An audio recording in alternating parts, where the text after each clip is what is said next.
Guest number 12 on the Roof of Perth podcast, Chris Eadie. Chris is not here to share a working journey. He's here to share a personal journey, one which means more to him than any job ever could. So we've got Chris here. Chris, what's the crack? Thank you for coming on, mate. No, it's a pleasure, man. It's an absolute pleasure. Watch your podcast all the time. Good. If I'm honest, I'm one of your wee fanboys. Not much, mate, not much. Just working the day, finished work, went home, seen the missus in the bairn for 15 minutes, had some soup, straight down here. Good. Ready to talk about anything you want. Perfect. So you're from Perth all your days? All my days. Well, if you want to class Bank as Perth. We do. Bank is my born and bred little village that I brought up till I was about 16-year-old. Lived there all my life. So did you stay in Lumsden? Roman Road. Lumsden Crescent. I know why you're saying that. That was my granny's house. Of course, that's right. Yeah, so my granny lived round the corner, literally like round the corner. It's like you think of an L-shaped. Top of the L, bottom of the L. Right, that's where my gran lived. Got you, aye. Right. So Bank all your days. So you went to Pitcairn? Pitcairn Primary School. Aye. Problem child. Really? Problem child that I was. I caused a lot of issues for a lot of teachers. Just because I was misunderstood a bit, I think. You get a bit misunderstood when you're... Like, now when I look back, I think what's wrong with me with ADHD and that. I was just misunderstood. I was a hyperactive kid. I got on everybody's nerves. Oh, you were that guy? Oh, I was that guy. Right. I'd push your buttons. I wouldn't stop. Funny enough. I was the guy that was in trouble, but I wasn't on your nerves. Oh, see. No, you had them climbing the walls? But I think my mum had her own locker at the school. Like, she was there that much. Like, honestly, man, I kind of mellowed out towards like primary 6, primary 7, because it was all changed going to secondary school. Mm-hmm. But primary school, don't get me wrong, if I could go back right now and meet every single one of my primary school teachers, I would apologise sincerely. Well, you can't do it right now. I know, I'm sorry. All of you, I'm sorry. That's why you're here to make amends. But primary school was just even thinking back as a blip, man. Like if I think back, if I used to think of days I went to primary school and try and remember full days, it's just impossible. It's just drift off there. It just goes like that. One minute you're secondary school, and then you're working, then you're paying taxes, then you're a father. Life just moves. It gets serious. Mm-hmm. I noticed when children come along, that's when life really excels fast. I was quite young that day. Like I was 21. I was 21. I was 21 when Sophia was born, and she kind of changed my life. As in your perspective of what you believe life is at that age. Yeah. Because then at the time, I was like a girlfriend and that, and I was still partying all the time. I was in that era, and then it just changed. You just change your lifestyle to cater for being a dad. You don't know how to be a dad, do you? Nobody teaches you really. You've got a dad, but you're not taking notes through your whole life practicing how to be a dad. But remember, when he was being a dad, you can't remember because you're too young anyway. Too young to remember it anyway. So you're still freestyling being a dad and how you expect to be a dad is. And I hope that both my kids, when they grow up, will be like, I always want them to just be like, I love my dad. My dad's DOS. He's decent. What a laugh. Ken, or have that house that your kid wants to bring all your pals in. I'll be that house. Bring them all round. That was the house that we had grown up in. Because that's the same house I grew up in also. The door was open. Yeah, and you go to your pal's house and you're like, you're not coming in, there's too many of us. That's wild, isn't it? We'll go to mine then. Go to mine, that's what we were like. And my mum and dad were like, wanting in and eat. Exactly. Yeah, our press was always full but always empty. 100%. I think my mum always tried to not build them, but always when they came back, be like, right guys, £1. She would always be like, you've been here for 3 times this week. Yep. Do you want me crisps you've ate? I know. Get what I mean? My mates were exactly the same. My father would hang about outside the house just so he could wave to folk as they went by. See, that's what life is. It's not like that anymore. I know. See, back, I was 1991 I was born. I feel like even up to 9-year-old going to 2000s, early 2000s, I'm just fortunate and I'm happy that I managed to grow up without a phone. You know. Do you know what I mean? Talking about school and that. When I was at school, it just started. It just started. Phones just started. Vodafone and the BTs and all the rest of it. Motorola's, man. BBM, mine be BlackBerry Messenger. BBM Messenger. All that started at high school. Untraceable. I couldn't find you anybody. No location service. I can't find you. But it's just nowadays, it's you walk down the street and you ken this guy's walking towards you and he's like this, and you're like, is he going to move or are you going to have to move? See the amount of people, I think, they're getting hit with that car. Mate, see it all the time. They didn't even look. And they just go, ugh.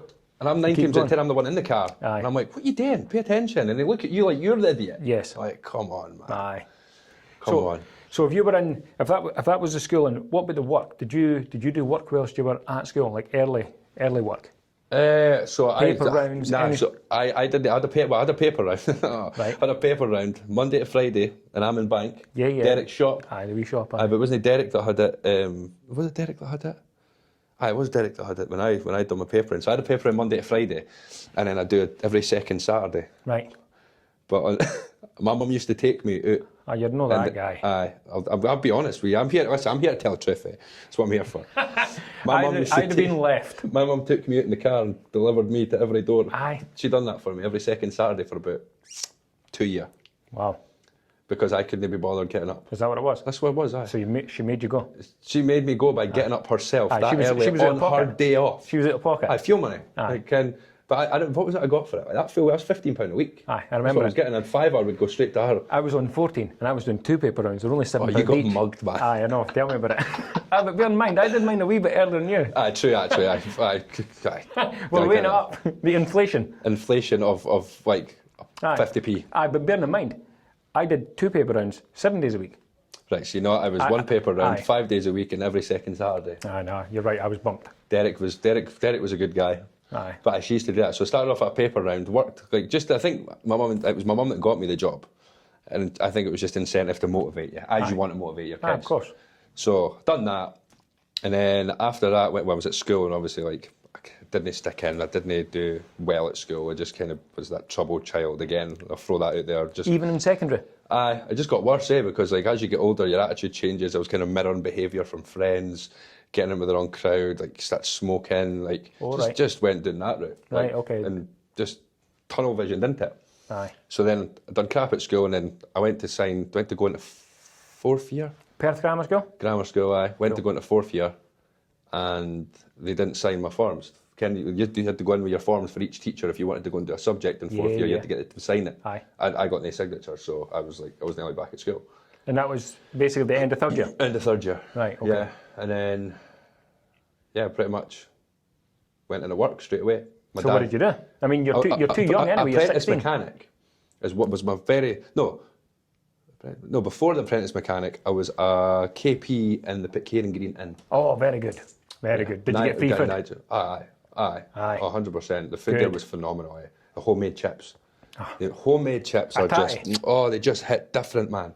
I know. The homemade ones just hit differently. When we lived with me, my missus, we lived in the too. She went on oil, Aye. Chip fat fryer. I can't even say it. Chip fat fryer.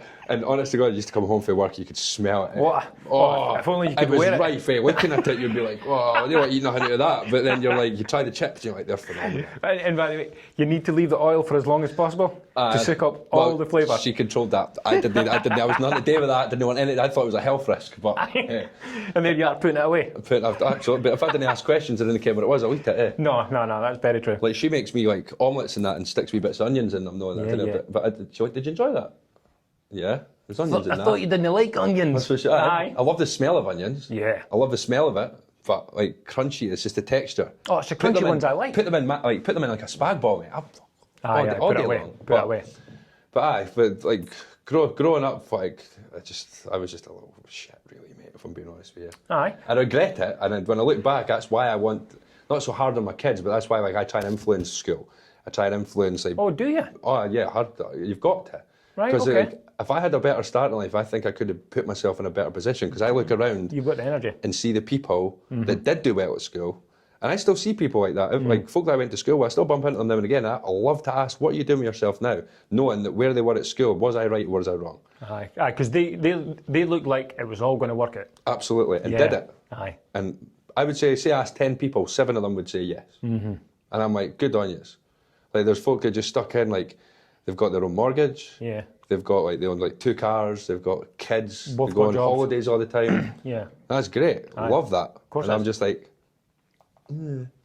why did I not do that? Aye. I was just too I just got caught in just enjoy yourself. No regrets though. Live. Oh no, I never I don't regret anything I've ever done in my entire life, because there's no point.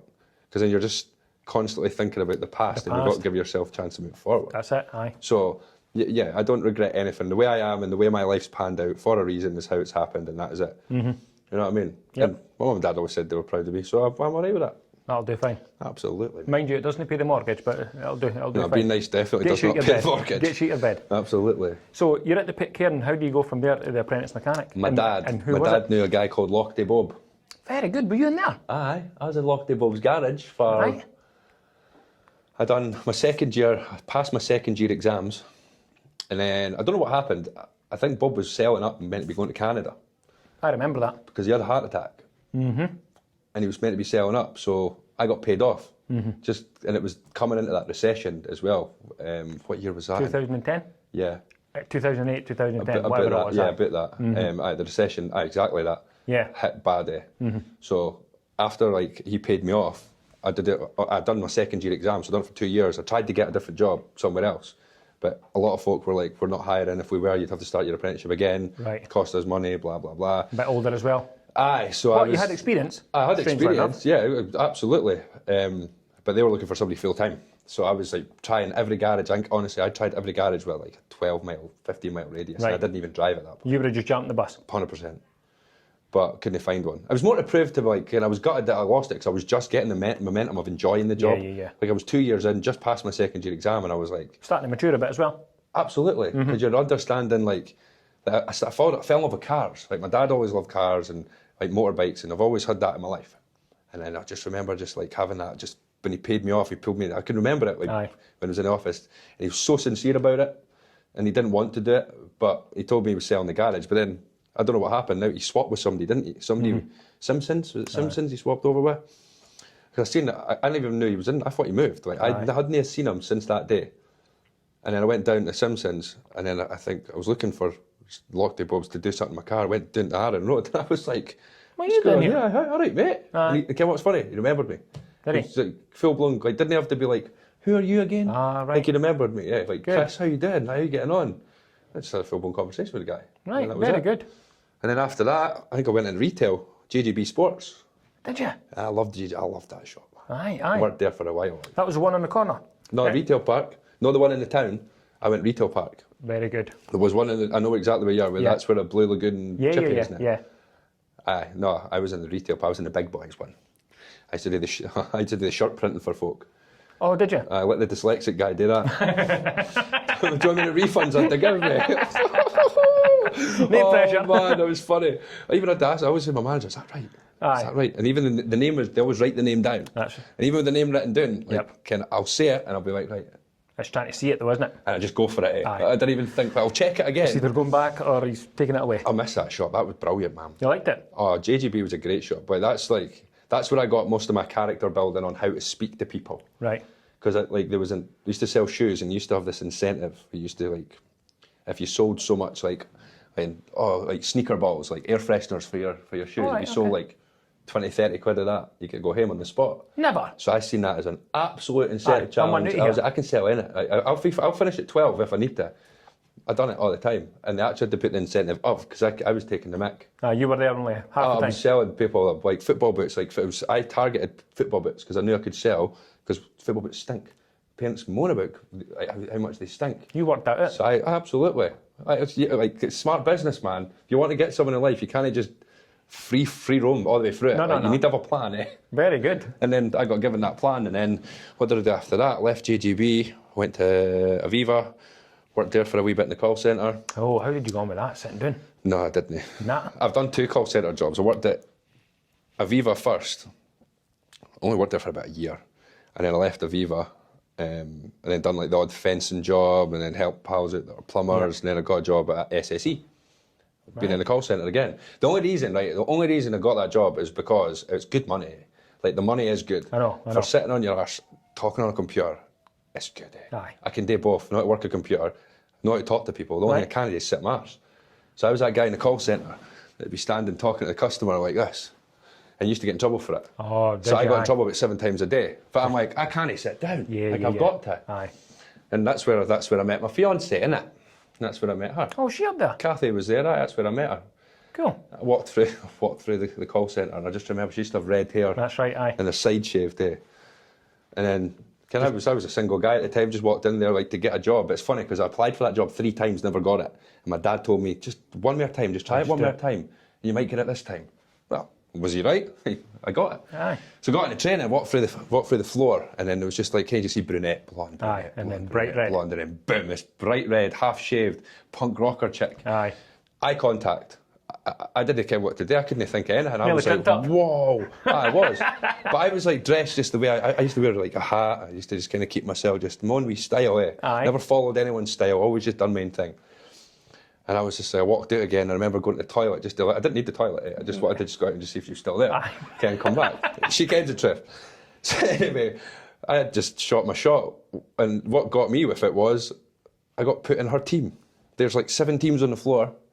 And we got spread. The 10 people Aye. in my training group got dispersed. I got put right beside her. Eh? I'm like, You must have won the lottery.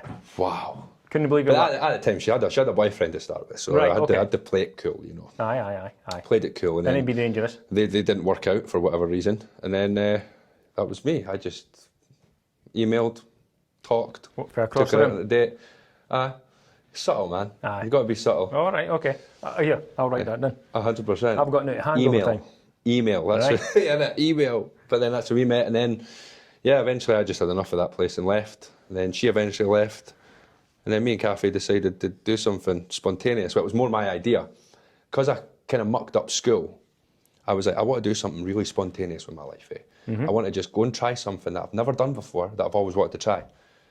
So what can I do? I was like, musical theatre. I was like, I love being a character, eh? I've always been a character. I was And like, you're confident with it? 100%. Aye. So I was like, let's go and do it. So I spoke to Manty. Manty works at the college, and I was like, what course has he got? Blah, blah, blah.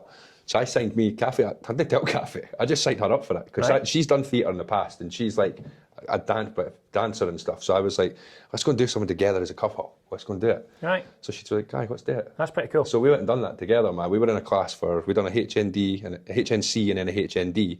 I stopped at HND, and then Kathy pursued hers to do a Bachelor's of Honours. Right. And she got a Bachelor's of Honours. Like, I couldn't believe it. She was like, I was at her graduation and I was like, oh, if you're proud of that, taking photos. Oh, it's Aye. so funny. And I went and done that, but I'd done things that totally put me out of my comfort zone, man. Eh? So I was in the first couple of days, I was nervous. Eh? I was like, Right. I don't know if I'm going to fit in here. Right. I don't know if I'm going to do well here. And you're starting looking around, listening to the talent, listening to them singing and watching them acting. Now, I can dance, man. Like, I know I can dance. You put a tune on, I'll dance to it. You want me to freestyle, I'll dance to it. You want me to choreograph something, I'll choreograph it, no problem. But when it came to standing singing, I was like, Aye. I'm good in the shower, eh? You put the shower on, man, eh? Brilliant. Yeah. In the car, brilliant. But then when you're standing with a group of people that are there watching you doing it, you're like, Froze. how am I going to... I've never put myself in that position. But I smashed it. I got a B in my HNC, which I was gutted about, and then I redeemed myself in my HND and got an A. Very good. So I smashed it and done ballet, jazz, was on stage. Aye. Aye, like I was in Beauty and the Beast. Like, we had the production of Beauty and the Beast. Whereabouts? In Perth? In Perth, aye. It was in the university, the Perth College. Aye. Got Very the good. theatre unit in that. So good, man. That was like, I don't regret it because my mum got to see all of that. Like, my mum was there for all of that. She encouraged everything. She always knew I was destined to be on the stage. She always wanted me to go and do something. So, and she worked at the college. Right. So like every day I see my mum, like, 'cause I was going to college, eh? Very So good. every day I'd see her. And it was like, I'd go into the canteen. I never once paid for a coffee. Don't know if anyone will see this, but I never once, but she never ever made me pay for a coffee. And I was there for 2 years, every Good. day. Excellent. Caramel latte at my nut. Must have been quite good though, because she's actually seen you further educate yourself. Aye. Even though you couldn't sit down Aye. early on. Yeah, because she went through the whole like disruption behaviour and not understanding it. She always apologised to me for not getting me like proper help.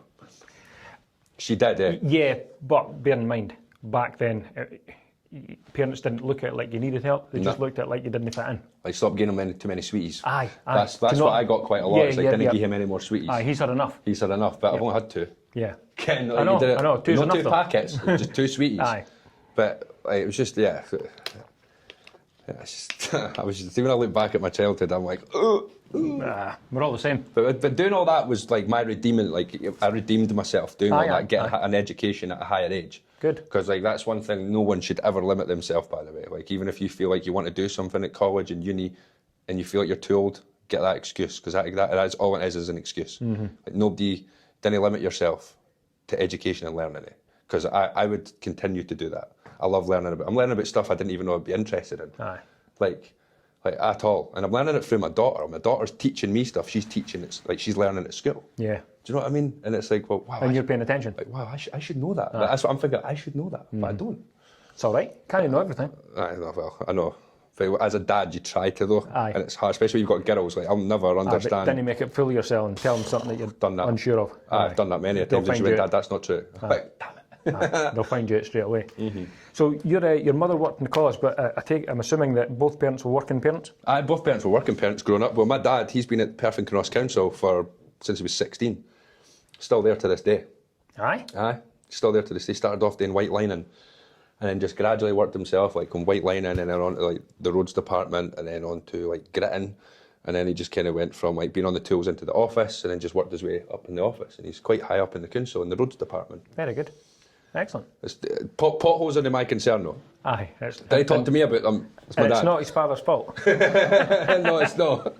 And then my mum, she's done, where did I begin with her? From Argos into retail to working as a prison officer when it was Reliance and then it was G4S. And then the job that she loved the most was working at the college as a barista. How it was? She just loved making coffees and talking to people and just giving people like motivation. Aye. All she done was like people would go into that cafe and had a really crap lecture or they've not handed someone in on time, but they go in and speak to Sharon and they're fine. Aye. That's how she was, eh? Speak to the woman at the coffee, she'll sort you out. 100%, Aye. 100%. And it would always be like growing up, it was always, oh, you're Chris's mum, you're Chris's mum. Aye. And then it changed. It went, you're Sharon's son. You're Sharon's son. Very good. Mate, honestly, I What remember turn the of change. events? Wow. And it was at the college, because obviously Aye. I was at college as a You're student. like, aye, I was that's my quite mother. well established in my musical, like I've got a big poster on the wall of me singing, like everyone like knew who I was. And then it went from like, oh wait, you're Sharon's son. That's It's good. not like, oh, it's Sharon, your mum. Aye. It's You know you're what that is? Sharon's son. She never shut up about you. 100%. That was I it. know that. Like I know that. She gloated about me a Aye. lot, man. Good. Like, and that's from other people telling me. But I love that though. Like, you've got to be proud, eh? Aye. You know what I mean? Yeah, you'll be like that too. I love talking about my kids. Eh? Like even when someone I don't know at work or someone says, "Oh, you got kids yourself?" and then that's me. I'm off. Aye. I just keep going, talking and talking. Fling the work gear to the side. That's it. Sit So down, man. get a coffee, go and I'll tell you all about my kids. So what do you do in your spare time? What's your thing? What's my thing? Apart from, you got to work. Apart from being a dad Aye, and coming home and doing all this demand stuff, out within that, I run a poker league. So I work for a company called Red Tooth, and we run a poker league in the Old House pub every Tuesday, 7:30, £20 buy-in. Cheap. Just for the record, I am not a gambling man. You're not. I'm not. See, poker to me, I'm not a gambling man either. Like, I'm not your type of man who puts on bet coupons every week or goes into the bookies and goes into the slots. I did that. Right, okay. I like poker because I'm in control of how I spend them chips. That's me. I make every move and every decision whether to keep them or lose them. Oh, you're not the mercy of a computer? Nope. Very good. Nope. Or an algorithm, so to speak. Yes, I play online poker, but I never spend money. I do it for free. I'm not a mug to that game. Like Right. I'm with you. Like if that's how you believe it, algorithm-based cheating online, I'm all for it and believe in it. That's why I don't like it. Right. And there's a lot of people, I hear more bad things about online poker than I do good things. Yeah. But then when you've got live poker, there's not really a bad thing you can say because it's a game and it just unfolds how it unfolds. Right. It's luck. If you like. Is it luck? I was going to say, is there any skill? 80% luck, 20% skill. If you're a statistics man, that's what I'm going to give you, and that's what I believe. I played poker for 15 years. Studied the game, watched the game, played the game. So that's not a good ratio. It's not a good ratio, but that 20% skill Really? is huge. Oh, right. Huge. But Right. the luck factor is even bigger because you've got 52 cards in a deck. You've got 4 suits of 13. You've got 2 cards. You get Texas Hold'em as 2 cards. Right. You get given 2 cards. So then there's still 50 cards in there. And you have to match these cards with certain cards in there. And it's all statistically percentages on how you're going to do that. Okay.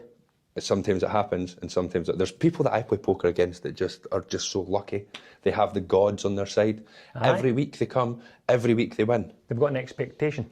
Yeah, but it's like, when's it going to stop? And I must start. It's like, what seat? It's so many factors of like what seat you're in, who's dealing the cards, how have you shuffled the cards, how are you passing the cards out. When is this person getting the card? There's so many factors to it, Yeah. like before you even play the game. And that's why I love it, and I love the psychology behind it. I was about to say. That's what I'm fascinated with. Right. As you can tell, like I love speaking, so I'm a speech play guy. But you can only speech play when it's one-on-one. So everyone else is out the hand, nobody else is playing, and it's just me and you. then we can talk. So you try to throw them off their game? I'm not throw them off. I want them to be the best. I would rather you were your best at your game and I can beat you at that. I don't want to diminish your game. I would love to, that's what I kind of do. Is it? But I gather information.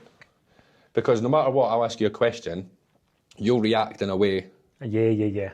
I got you. And it's just working out. I've got a book in my house that's got every poker player I play against name on it. And what I've gathered. I was about to say, yeah. And I study that because the next time I play them, I'm going to use that information. So many people don't use it. They rely on remembering that information, but in the moment they forget. You'll forget but it. I take it serious. Nothing. When it comes, see near die, the stuff that I'm not interested in goes over my head. But see when I'm interested, it just retains, and I'm like, why can't it all be like that? Because you've got feeling behind it. Do you know what I mean? Exactly. The feeling, the passion, and whatever else you want to call it. But poker, is just one of these things that has my heart. It's been in my family for years. Like the first time I ever played the game of poker in my life was, I think, my wee brother's stag do, over 10 years ago. Right. That was a fight. No, not over 10 years ago. 15 years ago. Aye. And I remember just playing it. And that night I think I won. And because I won, if I lost, I might not have been as interested. Tip the table, absolutely. Steaming, eh? You're cheating. For losers. Absolutely, off I go. I'm not coming to your wedding either, you beat me. But because that was it. Because I won, I got the endorphin hit, eh? Aye. Endorphin hit, and I was like, I like this game. And the game likes me. And I learned, I just went and started reading up about stuff. Right. And then I started playing online, just algorithm, the free game, to learn how to play. And I remember going to the casino for the first time and just smelling that air. And I was like, this is me. I felt at home. I'm at home, man. I just sat down and just played poker for hours and just, it wasn't about winning for me at that point. It was just more like understanding the game and the players you can play against and experience and speaking to people about their experience of poker and all commonalities. Everyone's there for the same reason. Absolutely. So just use that as an advantage. A lot of folk just like to sit and say nothing to you though, and that's okay. That's how you play your game. I'll ask, and if you don't reply, you're not being rude. You're in your moment. I'll leave you to it. I'll just know come back to you. Yeah. Do you know what I mean? I'll leave you to it. But then the people that want to talk, I just target them. Very good. And even just talking to them, you can ask them certain questions to get them to react a certain way, and then you can do the same thing later on to see if they react the same way. It's just a domino effect. That's when you start taking note. Yeah, I love analysing people, how they move their shoulders, ask them a question, do they touch their chin? There's so many or crack their neck or their fingers. Do you know what I mean? Yeah. Because the body's under tension. Yeah, exactly. See what I mean? You're quite good at analysing yourself. So it's even, I know you didn't gamble, but even just I'm an observer. Aye, that's good at poker though, because that's what you have to be. A lot of folk just not wearing sunglasses, if you know what I mean. Yeah, you didn't wear sunglasses. Didn't be that guy. Don't be that girl. But poker, and then that's where I started the Old House. Because when I worked in the Old House in the pub, all right, okay, it's no big enough for a darts board, or a pool table. So then we're sitting in a meeting one day, how can we make more money? We've got karaoke, blah, blah, blah. And I was like, let me run a poker night. Aye. I just threw it out there, I had no experience of running a poker night, never had done it in my life. I just thought, I like poker, let me see if I can do something with this. Make you a bit of money during the week, blah, blah, blah. So then I started off doing it on a Tuesday. And I only started with one table and 4 people. Right. But I enjoyed it. Even though there was only 4 people there, I enjoyed it. And then again, next week, and it got busier and busier and busier and busier. And I was up to 3 tables, 4 tables. Of 4s? 8 to 1 table. Honestly? 8 to 1 table. Where did you find the folk? I was really good on social media at that point. As in advertising it, putting up videos and then doing the first one to turn up gets a free pint. All right, okay, so they're basically kicking the door down. Yeah, but if you give us someone an incentive, if poker's not enough, then give them something else. And you just watch them just running the door, right? It's good. Understanding, give people what they want and they'll come. Yeah. And kept it going. I've been running that now for 6 years. Even though I left the Old House, I decided that I'm going to continue to do it. I'm still loyal to the players and players that go because obviously I've been with them for a while. And you started it? And I started it up and I'm still running it just now.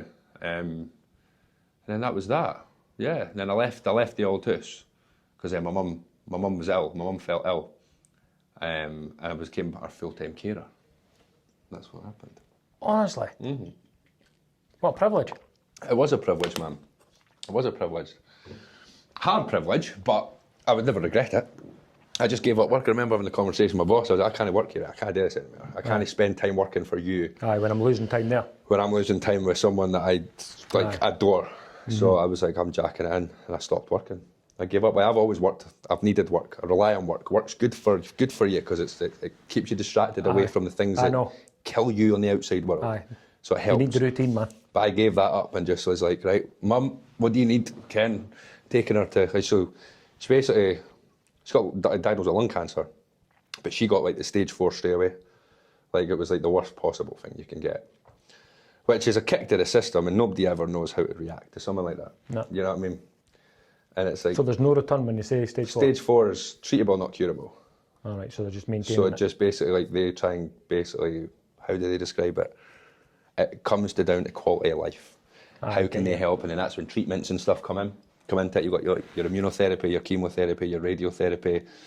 My mum had them all. Oh, did you? Yeah. But unfortunately, it was too late. None of it helped. But she was like one of the biggest fighters I think I've ever seen in my life. Like she was stage 4 for 2.5 years, which doesn't happen very often. You don't really get 2.5 years of your stage 4 and you have aggressive cancer. It just doesn't happen. But I don't know why she got it. I don't know how she got it. I don't know, like, and she was, like, don't get me wrong, like a smoker, and she gave up smoking like 10 years prior to it and stuff. But she got it, and that was the shit card that she got given. But yeah, she had her cries and she was sad, and obviously when she got told that information. But as she got used to having that, she kept herself so, like, she was the heart of the family, and she had everyone together. She molded everybody. She didn't stop doing that. Eh? No. Like the family, like she was Nana, she was mum, she was like a wife, like she was everything. She was there every day for everybody. And that didn't change? No. My mum was ill going through chemo, man, and she was still offering to pick my daughter up for school. Eh? And I'm like, I need the help, right? But I'm like, that's not fair on you. But she's like, I want to do that. I want to do it, aye. So I was like, I'm not going to stop you because that's your normality and my daughter's normality. Yeah. And she just kept doing it, man. Aye. She just kept doing it. And I was like, do you know what? I was like, I can't, like, it's like such a positive thing because I can't think about how I would feel because that's not me. But it's just a confusing time. You don't know how to think, or what's real, what's not real. You become like very confused in your own parallel. Was she old? 50, no, she wasn't old at all, man. No, she was, 52? Right, okay. 53? 53? Young anyway, man. Aye, like, too young. Too young. 52, I think she was 52. And and then we decided, so because we play loads of poker, and my mum loved poker, and she even came to poker nights with us, and it was a thing that we all done as a family. So did she come to the poker nights prior to being ill, or just... No, she was prior. She's been there for. Didn't come every night. She came the odd time. She didn't want to sit in the house herself. So she was, I'll come with you. So she came in. Aye. So who was going from the family then in your poker nights? So well, it's me, my dad, my brother.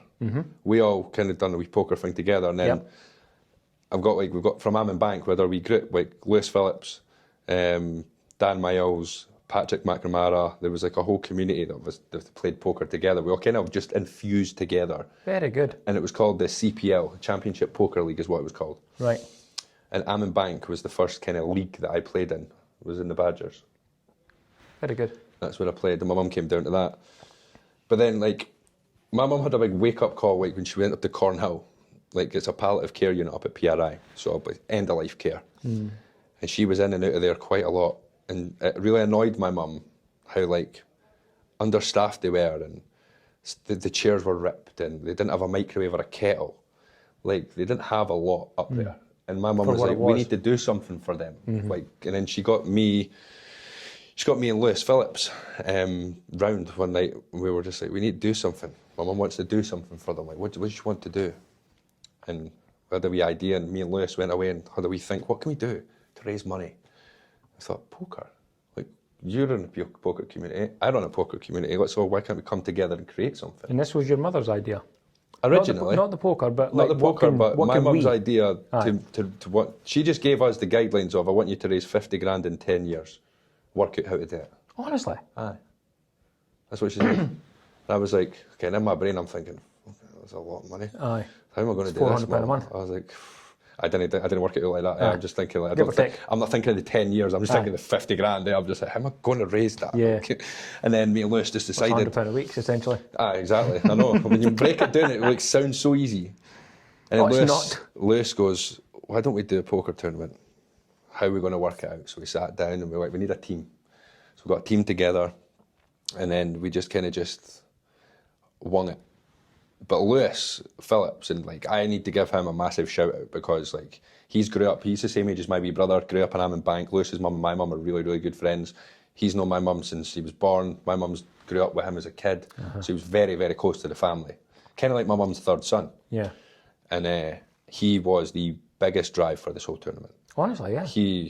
That guy's communication skills of like getting something from someone. Organising, speaking to people, articulating emails, constant on the go with social media. He works offshore, like, so he's busy, he's away all the time, still doing it when he's away. Right. Like the guy does need a lot of credit. And I was laughing because he's taken a step down this year of running it, and he wants someone else to take over. So I'm going to take over. I'm going to do it. I'm in the big boots that next year. Oh, no pressure. No pressure at all. But like the last 3 years, like, Lewis has done an amazing job raising what we've raised. The first year we raised, and my mum picked the first charity she picked was the Roy Castle Lung Cancer Foundation, and we raised $5,500 in one night. Aye. On our first ever charity event that we've ever raised. And where did you do that? Ammonbank Bowling Club. Nice. Keep it local. Nice. Give back to the bowling club. Because the amount of money that was spent in that bar kept them going for a full year. Aye. So they didn't have to worry. Got you. So we were like, win-win. Keep it local. And obviously my mum loved Ammonbank. So we kept it in the heart. And then the second year we'd done it, we raised $6,500. And was your mother still here at the time? Mother's still there. My mum was there for the first year and the second year, and she was there from start to finish. Cool. She was the first one in. In the second year, she got a bit ill, and she did leave early. But we took the cheque up to her the following day to show her what we raised. Cool. And again, she was fascinated, and she always does the comment of like, "Yeah, you've only got another £32,562 to go." Cheers for that. No bother. Aye, we're on. Let's get this one out the way first. You couldn't have just said, "Good job." It's absolutely. But then the third year came, and my mum passed away in the January 21st. So that was pretty much after the second event. So the second event was the last Saturday, so it was 28th of October. Have you kept it the same one the first 2 years? So it's always been the same. So the date changes, but it's the last Saturday in October every year. So we've got one coming up? Yeah, so one's coming up. I've got one coming up. Well, coming up is a week on Saturday. Cool. That's the next event, which is going to be, it's going to be jam-packed. We've got a lot more people coming than we did last year. So where are you doing it? The Ammonbank Bowling Club. Oh, very good. Same place, 3 years in a row. Right. No, this will be the fourth year. Fourth year in a row. We're keeping it there. But we could make it bigger. But just pack But a like place what we with were decent talking about earlier on, I'm not interested in making it bigger. I didn't scale it. I'm not interested in making it the best, biggest thing ever. I like to keep it the way it is, the heart of the community. Like, and we won't go over our capacity. We're capped at 80 players because we can fit 10 poker tables in. That's cool. And then we hire in like a casino company that come in as well, and they've got blackjack and roulette, but it's converted over. So we've got like, my mum's name is Sharon, and it's Shazabucks. So basically you give £20 and you get given 100 Shazabucks. And it's fake money. And whoever's got the most amount of money at a certain period of the night wins a prize. Right. So it constantly recycles. So there's no money prize, it's a prize. Like you get like, so, well, this year we've got a 55-inch telly. We've got Gleneagles vouchers. Like, we've got a lot of stuff. Like, a lot of good prizes. Worth the investment. Worth the investment. But again, it's up to you. You can just literally spend one £20 donation. Right. And it is a donation because that money, that once you've paid your £20, that money goes to the side, and that's in the charity pot. So the items that you have they been donated to you? They get donated. Some of the stuff that me and the other tournament directors, we sometimes like delve into our own pocket. If we want something, we'll go and get it. Cool. Because last year we had a brand new Xbox. You're not getting so that it's for like, free. how are you going to up that PS5? Like, and I'm like, it's a games console, repetitive business. Try something different. Let's get a TV. Give them the TV for the console. Everybody needs it. Like, everyone will have a 55-inch TV. Do you know what I mean? Nobody's going to say no to winning that. I know. You'll find your old one out just to put it on the wall. Correct. So that's what we've got, and then we've got a sports auction as well, which we've got boxing gloves signed by Conor Benn. We've got Anthony Joshua, and we've got Usyk. Cool. And Usyk's obviously an undisputed heavyweight champion of the world. We've not lost once. Good news. So we've got a signed there. We've got signed football tops. We've got Messi, Ronaldinho, Barcelona signed top. We've got a lot. So how did you get on in the third year when she wasn't there? Well, the third year, that's where we kind of... It was hard as hell, man. Like, it was very hard, and it was an exhausting day, and everyone dreaded it. You could tell the momentum, like, shifted and changed. It was fueled by, like, before it was happiness. You're there now in memory. It's in memory, aye. So it was like, that was the big change. My mum was usually there for the opening, the ceremony of it starting, and then, like, she wasn't. So a lot of difficulty. I was holding back tears quite a lot of the day. But Lewis, again, he's the guy of the drive. He's the one that's like, we've got a job to do. Your mum gave us this job. Like, now's not the time to get sad. Now's the time. Pull yourself together, now's the man. time to, like, step up and make her proud. Yeah. And we just all came together, mate, and just smashed it out. And it was 12.5 grand in one day. So what did you do the first year? 5.5. Second year? 6.5. 12.5. And that's over 3 years. I mean, we're not, like, I'm not trying, we've all discussed this, me and the boys, we're not wanting to beat last year. No. It's not about beating last year, it's about, like, see if we maintained the 5.5, 6.5, 4.5, 3.5. Well, the thing doesn't is, matter. Right, see if she says you've got to do 50 over X amount, you want to make sure you get all the gigs in and get the 50. Absolutely. You don't want to smash out in 4 years and be like, all what the do we do now? All the gigs, it's always going to happen. Even, say, for example, we get to 50 grand in year 7. Aye. It's no stopping. No. We've still got 3 more years to go to 60 grand. Yeah. Like, that's, and if I can go above and beyond what she's asked us, then all the better. Then I'll know if she's got a bigger smile watching it. Do you know what I mean? Like, I'm not a spiritual guy, but it's one thing that I've got that keeps. That's why I love the tournament. I've got, like, my jumper on. Like, I wear this jumper all the time. Now, who came up with the name All In For Sharon? Who was that? It was me and Lewis. It was, aye. It was me and Lewis that came up. Me and Lewis kind of dealt with a lot of it together. Lewis is the one that organised these, organised the logo. He designed the logo and stuff. But the All In For Sharon, it just made sense. Because even the title, like poker, and my mum, how do we put that together in a title that means something?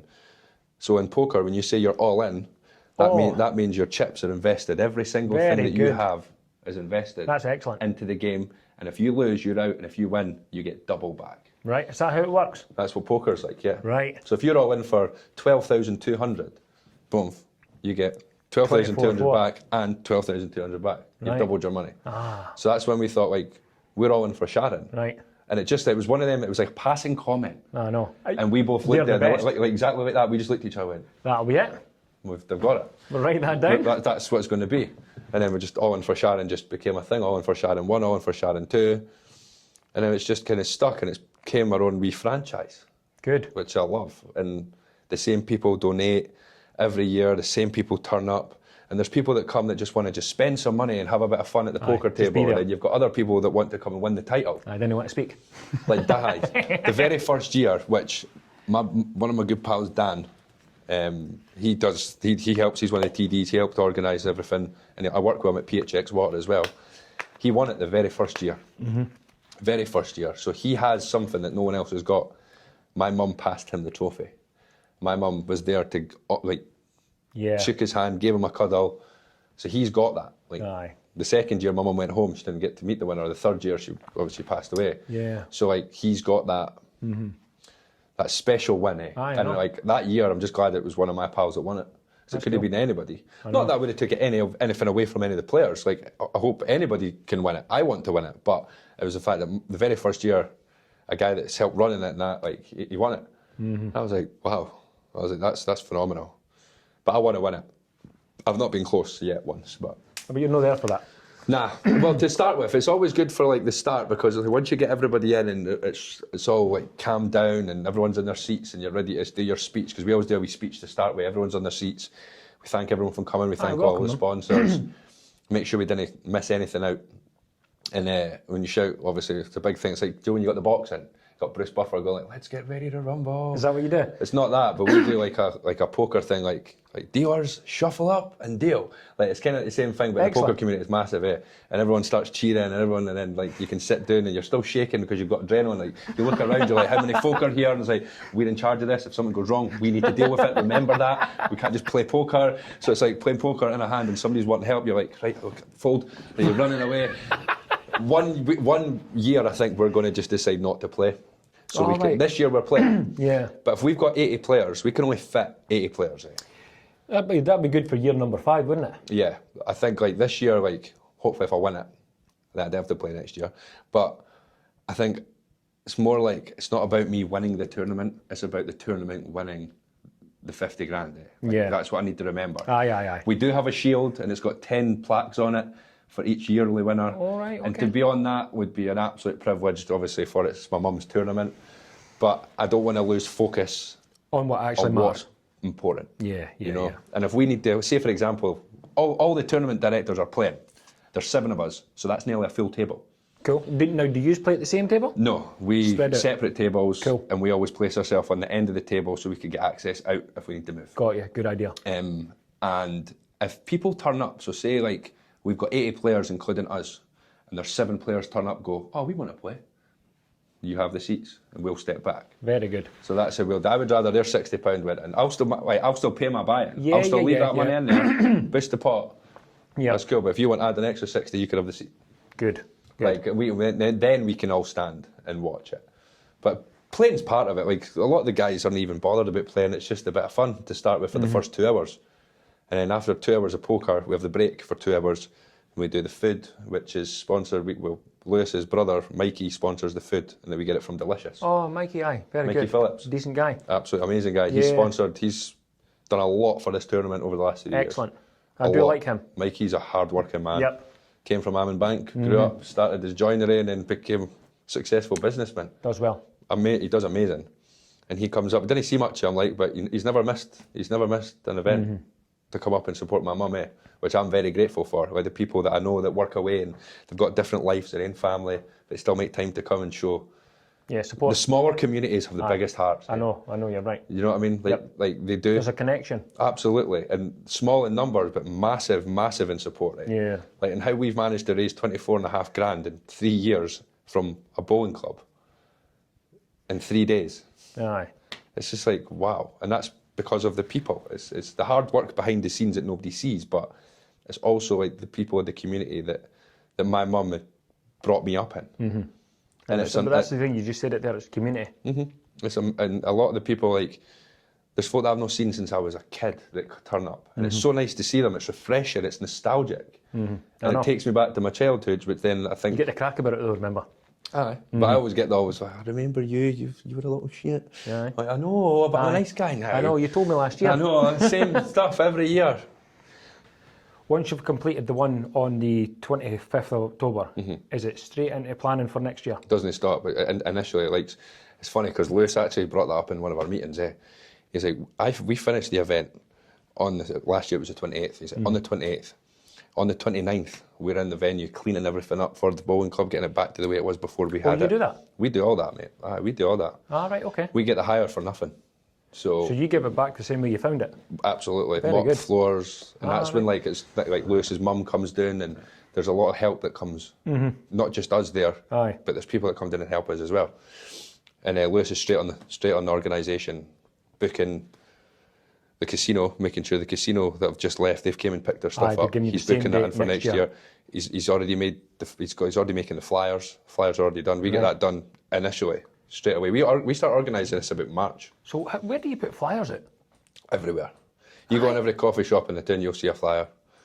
Barber shops, you'll see a flyer. Very good. Everywhere. Right. Could tell you where one is right corner of Blend. Can you know where Blend is? One in Blend. Right. What's that cafe beside Simon Howie? That is Blend. Was that Blend? Blend, So that's one yeah. of them. I'm just making sure that was the right one. Yeah, in that's Blend. it. I went in there and they were really nice. Like Yeah, but they're quite supportive. They do a lot of poetry and that in there too. yeah, they do. Yeah, because Rana used to do a lot of does, poetry aye. in there. I used to love Rana's poetry. She's really cool. Aye, Rana's DOS, man. Aye. Rana, what's funny, like the connections, like Rana was good friends with my mum. Rana knew my mum, aye. Right. Yeah. She's just a decent lassie. Oh, she's just a lad, Like, she just, All right, man. she's sound. I love Rana. She was good. She's not scared to try something. No. That's what I like about her, Like the rap, the poetry. I remember when she video. first started it. Aye. Like, And she's good. she just done it. Like, Aye. that's the same thing I done with that musical theatre course. You just have to apply yourself to have to. things. Get involved, man. Absolutely. Then you got half in. Nah, I've not actually asked her, because we do a lot of like raffle prizes off her. She's got her own business as well. I've not actually, it's a good chance, because I like to advertise businesses on the day that have sponsored us as well. Good. Gives them free PR, free rep, kind of like what you do with the podcast. Great thing. Amazing thing. Of course it is. How else are you going to get people to know about you if you don't know about you? Got to tell them. Got to tell them. Exactly, that's what you do. Get people involved. Absolutely. And you know what the funny thing about getting people involved is? They want to be involved. Correct. But they don't know they want to be involved until they're involved. I know. Do you know what I mean? Yep. It's like a domino effect. But I mean, this charity event, this is the big thing. This is my baby. This is the thing I look forward to every single year. I want it to be a success. I want to get to 50 grand. I want it to, it's not so much like I want to win it anymore. It's I just want it to run smoothly. I want everything to just be perfect on the day. Things could go wrong. Things do go wrong. But you'll sort it. How do you deal with that? It's how you apply yourself. You're a workman, a roofer, something goes wrong on a job. You can't just walk away. No, I want to though. Yeah, you absolutely. No, you do. Help! But you didn't. You just get on with it, you adapt, and you just do what you need to do. So I'm just here to just honour my mum's name, make sure we do what we can do, keep our promise, and just continue to do what we've done the last 3 years, and just continue her legacy, which is all in for Sharon. Very good. Yeah, mate. Now here's the thing, just before we tie it up, do you think you'll ever go into like, whilst you're playing it on the 25th of October, like maybe having it live? We have thought about that. That's an idea that has came up. That's really cool. Because I've got a videographer and a photographer coming. Yeah. And that's kind of just on the day. Like, he's going to capture moments and take videos of special times. But having it live, what I think we're going to do is the final table. So the casino company that we hire in this year have donated us a professional poker table. Right. For the final table. So the last 8. Oh, so is that, you start with 8 and it narrows all the way down? So if you think you've got 10 tables. Sorry, 10, aye. And each table's got 8. So it's 80 players altogether at 10 tables. So it windows down. So you've like, players go out and then you merge tables, and then you've got 9 tables. 8, 7, 6, 5, 4, 3, 2 tables. And then as soon as you've got 8 players left, boom. And then what usually happens is like either myself or Lewis, we deal the final table. Cool. So we deal for them, wear jumpers on, like we're there as a professional dealer at that point for them. That'd be good on so camera, these wouldn't players don't need to worry about playing, like dealing the game, they just worry about playing the game. Very good. And we want to make a deal about it, because last year it finished quite late. It went on for a long time, but we're fixing the structure of it this time for it not to do that. So then the winner can get recognition, they can have a ceremony, they can have everyone clap, but everyone's still there for them. That's the plan. Good. But going live, absolutely, we're for that, and we just need to work out a way of how to do it. Yeah. Because the amount of people that would tune in. Yeah. I think, well, we've got an All In For Sharon Facebook page, so if it was to go live on the 25th, we'd keep you posted, and we would obviously put a post up to say that we're going live, and we would show it would only be the last 8. Yeah. Not the full event, obviously. The full event, we want people to see at a later time. There'll be snippets and all the rest of it. Yeah. But the final You're not as important. It's the poker. It's not about the poker, but it's a big thing about the poker, if it makes sense. It's like all our money that we have for the buy-ins is 50-50 split between poker players and the charity. So it's split in the middle. So like, say for example, you've got 80 players, right? And they're all paying 60 quid, because it's £30 and £30, so it's £60, right? Right. You get that totaled up. So whatever it is, we split that in half. And then that's the prize pot for the top 8 players to be paid. Cool. And then the other half goes to charity, amongst the raffle stuff, amongst the casino stuff. Like all our money's for charity, man. The poker players are there to play poker, and you will make a bit of money playing poker for a charity event. We do give like a good prize pool and stuff. Cool. But we don't take the mick with it. Like, it's not about the money and how no. And a lot of the time people win money, they just go, put that in the pot. Aye. Get me a pint. Get me a pint. Aye. And it's a bowling club as well. It's like 120 for a 35ml nip. Aye. Folk like that. It's like a double espresso. That's why I didn't want to move it. That's why I didn't want to go anywhere else. At the bowling club, but you just think like they go through a lot of alcohol that night. Like and folk can't believe it. And they order a round and they go like, £7 please, and they're like, we're at old money here. What have you missed? Aye. You've missed something. Do that again. It's not like that. It's just a cheap place. I know. And it's good. And the bowling club in Bank, they've helped us. They've done it for 3 years. Good. Yeah, mate. So 25th of October. 25th of October. Doors open at 1, and we will be running till about 1 a.m. 1 a.m. in the morning. Doesn't stop. All the best. Thank you very much. It's a pleasure. Thank you, mate. All right with that? Yeah, I'm good with that. Let's do it.